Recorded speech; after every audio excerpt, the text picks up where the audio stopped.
하나님의 경륜은 사람이 하나님의 영원한 목적의 성취를 위해 그분의 신성한 생명을 갖고 생명과 본성에 있어서 그분과 하나 되는 것입니다. 하나님의 영원한 목적은 그분의 신성한 생명으로 거듭나고 생명과 본성에 있어서 그분과 동일한 한 무리의 사람들을 얻어서 그들로 하여금 영원토록 그분의 단체적인 표현이 되게 하는 것입니다. 이것이 하나님의 영원한 목적이며 이것이 하나님의 경륜입니다. 이 목적을 이루기 위해서 우리는 그분의 생명을 갖도록 반드시 거듭나야 합니다. 니고데모의 이야기는 하나님의 목적을 위한 사람의 첫 번째 필요인 거듭남에 관해 말한 것입니다. 요한복음 4장에서는 사람의 두 번째 필요에 관해서 말하고 있습니다. 사람의 두 번째 필요는 바로 이 생명이 사람이라는 이 존재가 만족하게 되는 것입니다. 이 여인은 매우 부도덕한 여인이었는데 지금 읽은 것처럼 이 여인에게는 5의 남편이 있었습니다. 각각 상징하는 것이 있는데요. 여자가 상징하는 것은 무엇일까요? 여자는 바로 의지하는 이러한 존재라는 걸 말하고 있습니다. 사람을 상징하는데 사람은 바로 누군가를 의지해야 하는, 독립적으로 살 수 없는 바로 하나님 자신을 의지해야 한다는 것을 말하고 있습니다. 두 번째로 여자는 연약하다는 걸 말하죠. 여자는 바로 누군가 자신이 의지할 이러한 존재가 필요하다는 걸 말하고 있고, 세 번째로 여자는 바로 목마름, 내적인 갈증이 있는 이러한 존재, 바로 사람이 이러한 존재라는 걸 상징합니다. 그리고 여기에 이 우물이 상징하는 것이 있습니다. 이 우물은 바로 사람의 목마름을 채워주기 위한 겁니다. 이 우물이 상징한다고 할 때 여기에 이 우물은 바로 하나는 종교적인 전통을 상징합니다. 종교적인 전통, 종교적인 것은 사람을 영원히 만족하게 할 수 없습니다. 사람이 만족을 위해서 이것을 끝없이 길어서 마시지만 결국 만족하지 못하는 걸 볼 수 있습니다. 또 하나 상징하는 것이 있죠. 바로 남편입니다. 이 여인에게는 5명의 남편이 있었습니다. 그리고 또 6번째 또 다른 남자와 살고 있습니다. 이것은 무엇을 상징합니까? 이 여인 속에 끝없는 목마름이 있다는 겁니다. 이 여인은 첫 번째 남편으로 만족하지 못했습니다. 그래서 두 번째 남편을 구하게 되지요. 그러나 두 번째 남편도 그를 만족시키지 못했습니다. 세 번째 남편, 네 번째 남편, 5번째 남편 역시 마찬가지입니다. 6번째 남자와 살고 있지만 이 여인은 여전히 만족하지 못하는 걸 볼 수 있습니다. 이 남편이 상징하는 건 무엇일까요? 남편은 우리를 참되게 만족시켜주는 그리스도 외에 또 다른 어떤 것들을 상징합니다. 그 모든 것들은 사람에게 참된 만족을 주지 못합니다. 여기 또 하나의 중요한 상징이 있습니다. 이것은 바로 주님께서 하나님의 선물이라고 말씀하신 생수입니다. 이 생수는 무엇일까요? 주님이 생수를 말씀하셨을 때 이 여인은 즉시 이것을 달라고 말했습니다. 이 생수는 바로 하나님의 선물인데, 하나님의 선물은 신약 성경 로마서 6장에 의하면 영원한 생명입니다. 바로 영원한 생명이신 주 예수님 자신을 말하는 것입니다. 이 생명이 사람의 안에 올 때 이 생명은 바로 사람 속에서 영생에 이르도록 솟아나는 생수가 되는 것입니다.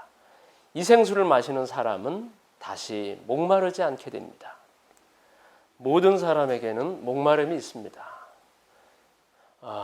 그러나 이 어떤 것도 주 예수님 외에는 채울 수가 없습니다.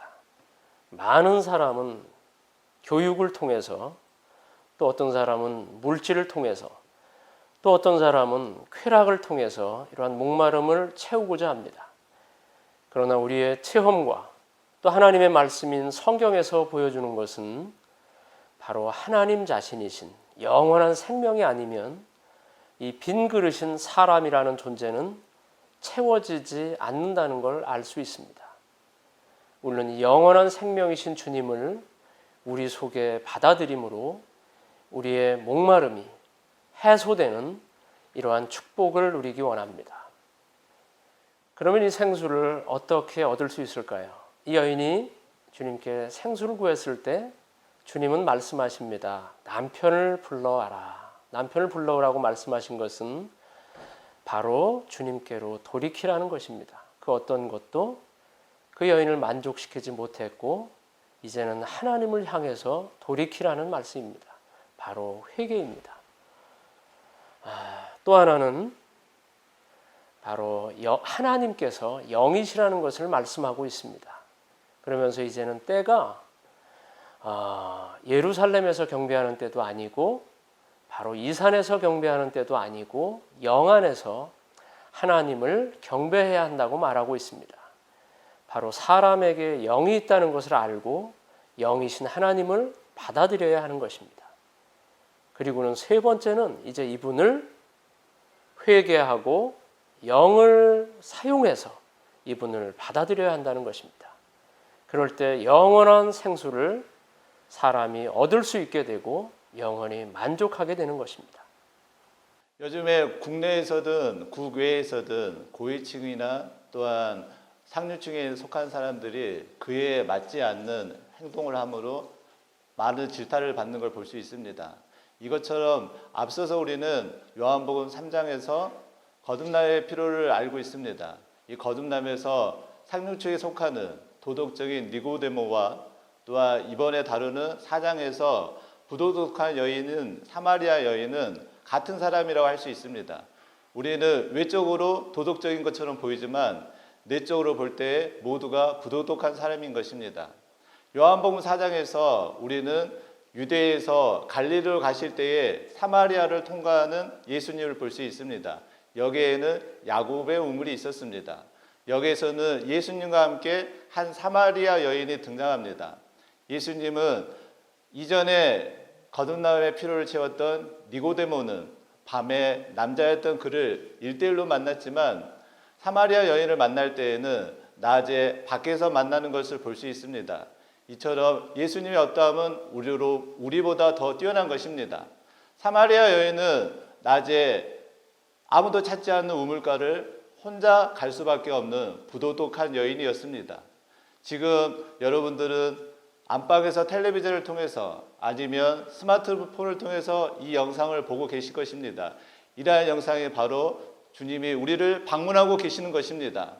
주 예수님은 다만 우리에게 어떤 경배를 원하는 것이 아니라 많은 일들을 하셨던 주님은 그분은 3,000명, 5,000명을 먹이셨고 또 안진병이를 일으키셨고 눈먼 사람들을 치료하셨지만 그분이 우리에게 하시고자 하는 것은 우리의 내적 만족을 관심한다는 것입니다. 사마리아 여인같이 사람들은 어떻습니까? 사마리아 여인은 남편 5이 있었을 뿐만 아니라 현재 있는 남편도 자신의 남편이 아닌 것입니다. 우리 또한 부를 추구해 보지만 부를 추구하면 추구할수록 더 많은 부가 욕심이 나는 것입니다. 지식을 추구해 보지만 더 많은 지식을 추구하고 싶어 합니다. 쾌락을 추구해 보지만 쾌락에 대해서 만족이 없는 것입니다. 이처럼 사마리아 여인이 남편 다윗이 있었고 현재 남편에게도 만족함이 없었듯이 우리가 주님을 만나지 않으면 이러한 것에 만족을 없다는 것입니다. 요한복음 4장 13절과 14절 말씀을 보면 이 물을 마시는 사람마다 다시 목마를 것입니다. 누구든지 내가 주는 물을 마시는 사람은 영원히 목마르지 않을 것입니다. 내가 주는 물은 그 사람 안에서 원천이 되어 샘솟아 올라 영원한 생명에 이를 것입니다 말하고 있습니다. 세상에서 주는 물을 마시면 마실수록 갈증이 더 심해지지만 바로 영원한 생명이신 그분을 우리가 마실 때 우리는 참된 만족이 있는 것입니다.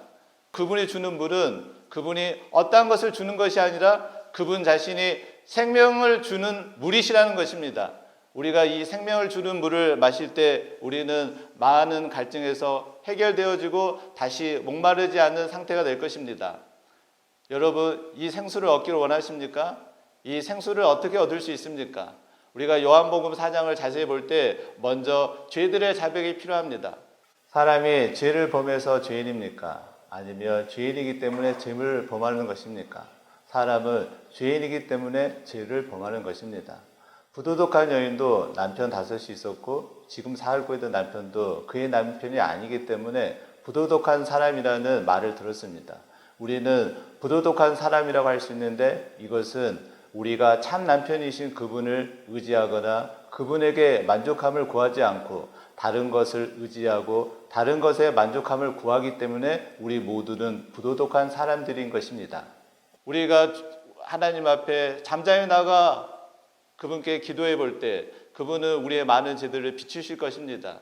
사람들은 모르지만 우리가 겉으로 니고데모와 같이 도덕적인 사람처럼 보이지만 우리의 내적에 많은 감춰진 것들은 우리가 동일하게 부도덕한 사마리아 여인 같다고 말할 수 있습니다. 우리는 주님 앞에 나아가 그분이 우리에게 비춰줄 때 우리가 이전에 했던 모든 죄들을 또한 남편처럼 취했던 것들을 그분 앞에 자복함으로 그분이 참 남편인 것들을 알 필요가 있습니다. 또한 요한복음 4장 24절 말씀을 볼 때 하나님은 영이시니 경배하는 사람들은 영 안에서 진실함으로 경배해야 합니다라는 말씀이 있습니다.